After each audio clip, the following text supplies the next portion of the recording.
We're now joined by Fleur from the Inclusive Capitalism Initiative. Thank you very much for joining us for a short interview. I would like to ask you, in your opinion, what are the main challenges today's society has to face with the actual system of capitalism?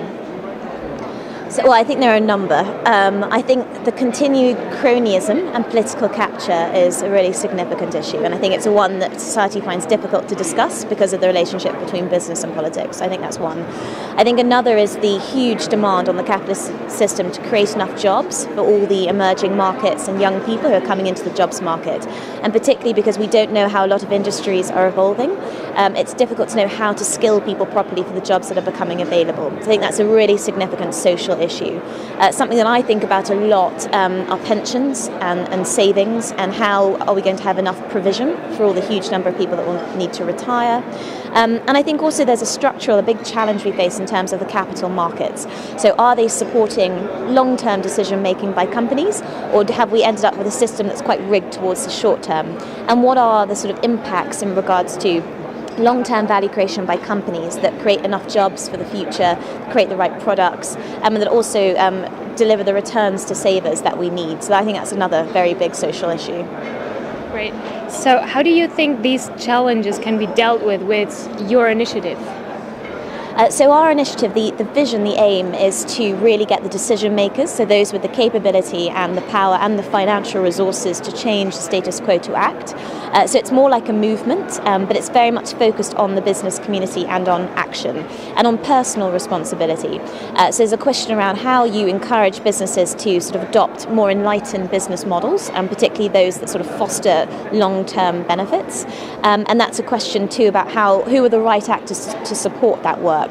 So a lot of the work that we do is around convening the right people who can then create the right enabling environment to allow that change to occur, and also just continuing to inspire people that change is necessary, and then communicating that too to a broader public. So there's a lot of complaints that the general public doesn't have the right trust in business, that trust is low and in business institutions, and we think it's really important to continue to wage a debate in the public sphere that enables people to see that actually change is occurring, more needs to happen, but there are individual actors and companies who are sort of facing up to that challenge.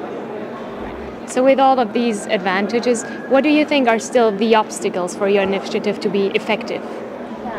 Well, I think always you face the challenge. So we're a non-profit organisation.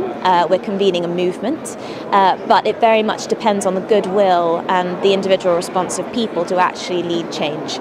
So I think we can go so far as providing the research or pointing people in the right direction, convening them, even getting the right actors in the room who can actually make a change. But then it's about individuals to go back to their companies, back to the institutional investment houses that they run, even back into government, and say, okay, well, here's the cooperative and collaborative response, and there's only a certain extent to which you can actually control that outcome, but you have to try.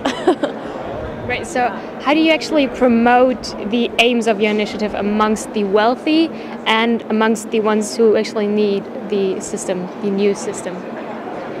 So most of our work has focused on the business community, so I guess who you might refer to as the wealthy.